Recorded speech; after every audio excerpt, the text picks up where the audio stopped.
তিনি আর কেউ নয়, তিনি আমাদের মাঝে উপস্থিত জনাব মোহাম্মদ তানভীর হোসেন আশরাফি।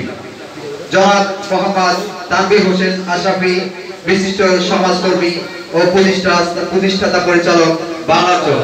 সম্মানিত বিশেষ অতিথিকে তার সংক্ষিপ্ত বক্তব্য পেশ করার জন্য অনুরোধ করতেছি।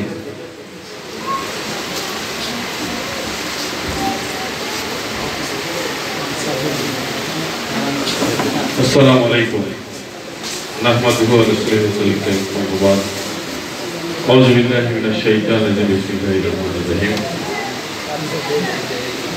এই জায়গায় দাঁড়িয়ে আমি খুব শুকরিয়া আদায় করছি মহান রব্বুল আলামিনের দরবারে যে আপনি আমি বড়ই সৌভাগ্যবান যে পৃথিবীর বুকে মুহাম্মাদের উম্মত হয়ে এই দুনিয়ায় আমরা আসতে পেরেছি।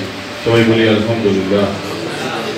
এই জায়গায় দাঁড়িয়ে লাখ কোটি সালাম পেশ করতে চাই সারা কায়নাতের মালিক পাকে পরওয়ারদিগার তার প্যারে হাবিব আহমদ মুস্তাফা মোহাম্মদ মুস্তাফা তাজদার মদিনা বিশ্ব মানবতার মুক্তির দূত আপনার আমার সকলের অন্তরে অন্তঃস্থলের কোহিনূর নবী করিম সাল্লাল্লাহু আলাইহি সাল্লামের প্রতি আসসালাতু ওয়াসসালামু আলাইকুম সাইয়্যিদুল মুরসালিন আসসালাতু ওয়াসসালামু আলাইকুম ইয়া রাহমাতুল আলামিন। অবিচল শিল্পী গোষ্ঠী এই হাম নাদ কিরাত প্রতিযোগিতার শ্রদ্ধাভাজন সম্মানিত সভাপতি প্রধান অতিথি আমার শ্রদ্ধাভাজন বড় ভাই অ্যাডভোকেট শরীফুল ভাই, আমার সফর সঙ্গী দুলাল মিয়া এস এম শুভ, এই অনুষ্ঠানকে সফল করবার জন্য দিন রাত অক্লান্ত পরিশ্রম করে অবিচল শিল্পী গোষ্ঠীর সংগঠক বৃন্দ, এই অনুষ্ঠানকে বাস্তবে রূপ দেওয়ার জন্য 10 মাস 10 দিন গর্ভধারিণী এক একটি সন্তান যারা এখানে এসেছেন তাদের উপস্থিতিতে এই অনুষ্ঠান মুখরিত হয়েছে। তাদের সঙ্গে আমাদের যে অভিভাবকরা এসেছেন তাদের প্রত্যেককে আবার জানাই আসসালামু আলাইকুম ওয়া রাহমাতুল্লাহি ওয়া বারাকাতুহু। জোহরের নামাজের সময় হয়েছে, বক্তব্য দিয়ে আপনাদের ধৈর্য দুটো ঘটাতে চাই না, সব মাসুম বাচ্চা এখানে বসে আছেন। আমি শুধু অবিচল শিল্পী গোষ্ঠীর সংগঠক যারা আছে তাদের কাছে একটি কথা বলবো, সঙ্গে আপনাদের সঙ্গে একটি প্রসঙ্গে কথা বলবো। এই বিশ্বায়নের যুগে, এই আধুনিকতার যুগে, এই তথ্য প্রযুক্তির যুগে এখন কিন্তু মাস্তানি হাতে নেই, এখন কিন্তু মাস্তানি বন্দুকের নলে নেই, এখন কিন্তু মাস্তানি গুন্ডামি হাতে ছোড়ার ভিতরে নেই, এখন টেকনোলজিতে মাস্তানি। যার যত বেশি টেকনোলজি সে তত বেশি অগ্রসর। আমরা যদি ইতিহাস ঘাটতে যাই তাহলে ইতিহাস ঘেটে একটি জিনিস বের হবে যে সমস্ত মাস্তানির যে টেকনোলজি, বিশ্বায়নের যে টেকনোলজি, আকাশে বিমান, আকাশে প্লেন উঠবার যে টেকনোলজি, পানির ভিতরে হাজার হাজার মানুষকে লক্ষ লক্ষ টন ক্যারি করে নিয়ে যায় যে জাহাজ, সেটি যে টেকনোলজি, মানুষ বেঁচে থাকার টেকনোলজি, যত রোগ বালাই মানুষকে আক্রমণ করে সমস্ত রোগ বালাই থেকে মুক্ত হওয়ার যে টেকনোলজি, এই সব টেকনোলজি হচ্ছে একমাত্র আমাদের ধর্ম ইসলাম এবং আল কোরআনে। কিন্তু এই কোরআন আজ অন্যের দখলে। কি কারণে অন্যের দখলে? সেটি হচ্ছে ইসলামী মূল্যবোধের ভিত্তিতে আমরা আমাদের আগামী প্রজন্মকে গড়ে তুলতে পারি না, আমি গড়ে উঠতে পারি না। এই কারণে ইসলামের ভিতরে যেই মানবতা আছে, ইসলামের ভিতরে যে শিক্ষা আছে, যে আদর্শ আছে, সেই আদর্শ আমার ভিতরে নেই। আমরা যদি নবী করিম সাল্লাল্লাহু আলাইহি সাল্লামের দিকে আমরা তাকাই, তিনি একজন কৃষকের মতো কাজ করেছেন, তিনি একজন শিক্ষকের মতো কাজ করেছেন, তিনি বিভিন্ন শিক্ষায় শিক্ষা দিয়ে গিয়েছেন, স্বল্প মহলে তার সরব উপস্থিতি ছিল। কিন্তু আজকে তার আদর্শে আমরা আসতে পারছি না। আমরা কেন আসতে পারছি না? আমরা দ্বন্দ্বে বিভাজন সৃষ্টি হয়েছে আমাদের। আজকে মুসলমান জাতি লেবাননে মাইর খায়, আমরা ইয়েমেনে মাইর খাই, আমরা তুরস্কে মাইর খাই, আমরা ইরাকে মাইর খাই, আমরা ইরাকে মাইর খাই, আমরা আফগানিস্তানে মাইর খাই, আমরা পাকিস্তানে মার খাচ্ছি, আমরা বাংলাদেশে জঙ্গিবাদ হামলা হচ্ছে। কয়েকদিনের মধ্যে আমরা শুনবো যে সৌদি আরব, যেখানে আমাদের নবী করিম সাল্লাল্লাহু আলাইহি ওয়াসাল্লামের রওজা পাক, সেটাও একটি ষড়যন্ত্রের ভিতরে আবদ্ধ হয়ে পড়েছে।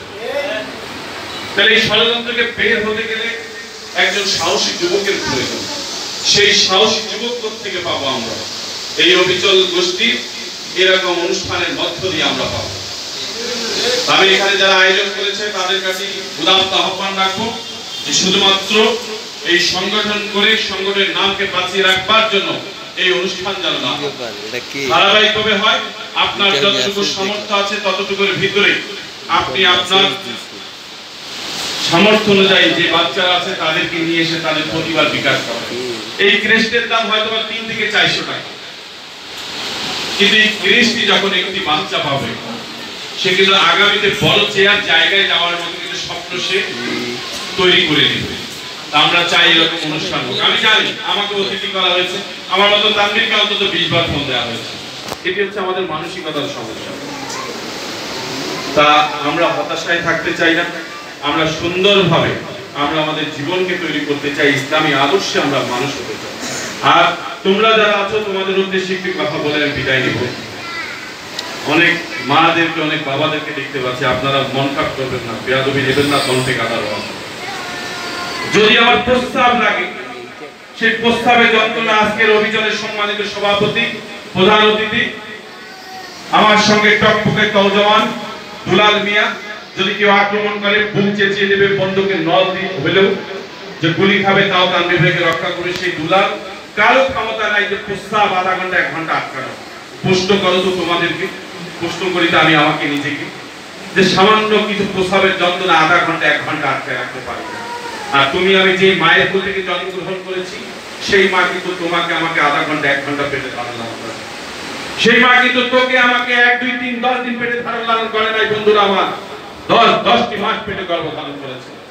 যখন তুমি আমি মায়ের কোলে ছিলাম, আমার মা যখন উঠানে বসে থেকেছেন তখন পিতারি কান্নার হাজারি, সেই কান্নার হাজারি শুনে যখন আমার কোনো আত্মীয় স্বজন আমার মাকে জিজ্ঞেস করেছেন, তোমার মাকে জিজ্ঞেস করেছেন কি রে তুই কাঁদছিস কেন, আমার মা বলেছেন অন্য ব্যথা তাই কাঁদছি, কিন্তু তা নয়, মায়ের গর্ভে থাকা অবস্থায় মায়ের কলিজায় বারবার আঘাত দিয়েছি, সেই আঘাতে মা অশ্রুসিক্ত হয়েছেন, কিন্তু মা বলেছেন অন্য ব্যথা তাই কাঁদছি। কি সেই মা?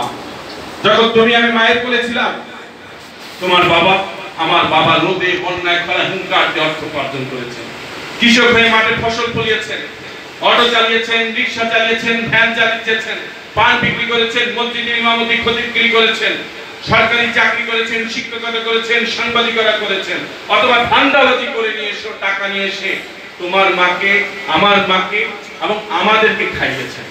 আর আজকে 18 বছরে যখন একটি ছেলে হয়ে যায়, 16 বছরে যখন একটি যুবতী হয়ে যায়, আমার মা আমার বাবা যখন সামাজিকতা মেইনটেইনের জন্য আমাকে ভালো জামা কিনে দিতে না পারে, আমার বাবা যখন একটি ভালো কাপড় আমাকে কিনে না দিতে পারে, আমরা আমার ওই মাকে আমার ওই বাবাকে ধিক্কার দিই। 8 10 15 মাসের একটি যখন ছেলে প্রেমে পড়ে যায়, একটি মেয়ে যখন প্রেমে পড়ে যায়, সেই প্রেমিকা অথবা সেই প্রেমিক যখন প্রত্যাখ্যান করে, আমরা গলায় দড়ি দিয়ে আত্মহত্যা করছি। আমরা মায়ের প্রেম বাবার প্রেমকে ভুলে গিয়ে মানুষ তৈরি অশ্লীলতা বেহায়াপনায় আসক্ত হয়ে পড়ছি। আমরা মদ গাঁজা ফেন্সিডিল ইয়াবা কি মরণ নেশা, সেই নেশাকে আপন করে নিচ্ছি। আর 10 মাস 10 দিন গর্ভধারণের মায়ের ব্যথা আমরা ভুলে যাচ্ছি। তার একটি মাত্র কারণ বন্ধুরা আমার, আমাদের ভিতরে মানসিকতা মূল্যবোধ আমাদের ভিতর থেকে হারিয়ে যাচ্ছে। এই অনুষ্ঠান কোনো কাজে লাগবে না যদি এই অনুষ্ঠানের মধ্য দিয়ে আমরা আমাদের আগামী প্রজন্মকে মানসিকতা আমাদের সামাজিক বিপ্লবের মধ্য দিয়ে যদি আমরা আমাদের চেঞ্জ না নিয়ে আসতে পারি। বন্দুকের নল দিয়ে বর্তমান সরকার যেভাবে মদ গাঁজা ফেন্সিডিল জিরো টলারেন্সে আনতে চায়, আমি তানভীর হিমালয়ের মতো বুক চেঁচে বলতে চাই, প্রশাসন যা আছে যদি আমাকে অ্যারেস্ট করে তা আমি চিৎকার করে বলবো, আপনি বন্দুকের নল কেনা বন্ধ করুন, আপনি বন্দুকের বুলেট কেনা বন্ধ করুন। সেই টাকা দিয়ে আপনি মাঠ নির্মাণ করেন, সেই টাকা দিয়ে আপনি সাংস্কৃতিক কর্মকাণ্ড বাড়ান, সেই টাকা দিয়ে ধর্মীয় মূল্যবোধের কর্মকাণ্ডকে আপনি বৃদ্ধি করেন। ইনশাআল্লাহ উইদিন 10 ইয়ার্স 10 বছরের মধ্যে আমার দেশ থেকে মদ গাঁজা ফেন্সিডিল জঙ্গিবাদিত্ব অশ্লীলতা বেহায়াপনা চিরতরে উৎখাত হয়ে গিয়ে হযরত ওমর হযরত আলী আবু বকর তাদের আদর্শ অনুপ্রাণিত হয়ে খালিদ বিন ওয়ালিদের মতো সাহসী যোদ্ধা এই বাংলার জমিনে ইনশাআল্লাহ। সবাই ভালো থাকবেন, সুস্থ থাকবেন। আমি তোমাদের উদ্দেশ্যে আবারও বলছি যে আসো আমরা আমাদের মায়ের দিকে, আমরা আমাদের বাবার দিকে প্রবেশ করি। আমি আমার মা, আমার বাবার সবসময় সেবা করার চেষ্টা করি। আমার বাবার প্রস্রাব পায়খানা যতটুকু পারি, আমার বাবা অসুস্থ আমি চেষ্টা করি, তারপরে প্রতিটা মুহূর্ত কিন্তু আমার বাবা আমাকে গালিগালাজ করেন। আমার মায়ের মন আমি পাই না, সব সময় মায়ের পাশে থাকবার চেষ্টা করি। এটি প্রমাণিত হয় যে মা মন থেকে ভালোবাসে। অতএব মা বাবা তোমাকে যাই বলে তার ভিতরে প্রবেশ করে, তাকে জানবার চেষ্টা করো। পৃথিবী তোমার হাতে, কুল্লু নাফসিন জায়গাতুল মউত, মৃত্যুর স্বাদ তোমাকে আমাকে গ্রহণ করতে হবে। এই তানভীর আশরাফী যখন রংপুরের কালোপিচ ঢালা রাজপথে লড়াই সংগ্রাম করি, বিভিন্ন মঞ্চে যখন ভাষণ দেই, শীতাতপ দিনটাতে আমার নিজের গাড়িতে করে যখন বিভিন্ন জায়গায় যাই, আমার তানভীরের অভিজ্ঞতা আছে একদিন অন্তত 5টি জানাজা পড়ার মাটি দেয়া।